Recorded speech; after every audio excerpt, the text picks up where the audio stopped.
চাঁদপুরে বড় স্টেশন মাছঘাটে ৫০টি আড়তে আগের মতো নেই ক্রেতা বিক্রেতাদের পদচারণা। গত ৫ বছরে কমেছে ইলিশের সরবরাহ। আগে বছরে প্রায় ১.৫ কোটি টাকা আয় হলেও এখন তা নেমেছে ১০ থেকে ১৫ লাখ টাকায়। বিপাকে পড়েছেন আড়তদাররা, লাভের আশায় ঝুঁকছেন খুচরা ব্যবসায়। ডিজাইন, এলিগেন্স, বিউটি, সেরা পণ্য সবার জন্য। ক্রেতা বিক্রেতার হাঁকডাকে বছরের এই সময়ে সরগরম থাকত চাঁদপুর বড় স্টেশন মাছঘাট। পরিচিত ছিল দক্ষিণাঞ্চলের সবচেয়ে বড় মাছের মোকাম হিসেবে। তবে কাল পরিক্রমায় হারিয়েছে জৌলুস। নানা কারণে কমেছে জেলে ও ট্রলার মালিকদের আনাগোনা। গত ৫ বছরে ইলিশের সরবরাহ আশঙ্কাজনক হারে কমে গেছে। যেখানে এক একটি মোকাম বছরে প্রায় ১.৫ কোটি টাকা রোজগার করত, তা নেমে এসেছে সর্বোচ্চ ১৫ লাখ টাকায়। অনেকেই ঝুঁকেছেন খুচরা মাছের ব্যবসায়। ১ লাখ টাকা আমি চালান কেটে ৬০০ টাকা পাইতেছি।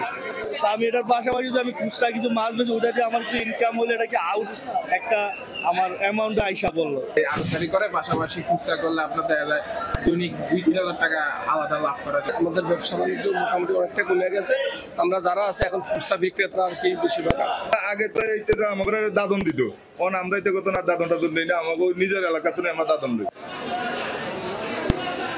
ব্যবসায়ী নেতাদের দাবি, মাছের যোগান কমে যাওয়ায় বড় স্টেশন ঘাট সুনাম হারাচ্ছে।